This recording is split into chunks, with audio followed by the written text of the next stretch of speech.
រៀនធ្វើចិត្តឲ្យត្រជាក់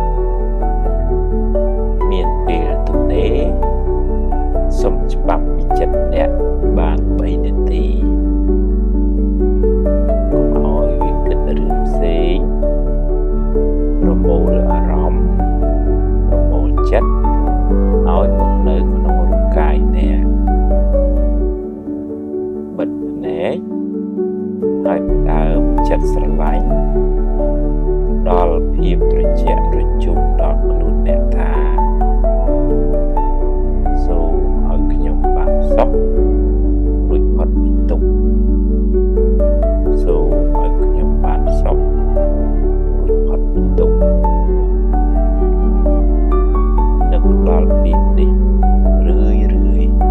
ត្រឡប់ទៅត្រឡប់មក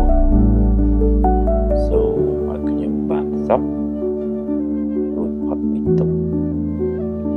សូមឲ្យខ្ញុំបានសុខរួចផុតពីទុក្ខទម្លាប់ផ្សាយទឹកចិត្តល្អបង្កើនចិត្តស្រឡាញ់ដល់ខ្លួនអ្នកតាំងពីក្បាលរហូតដល់ចុងជើង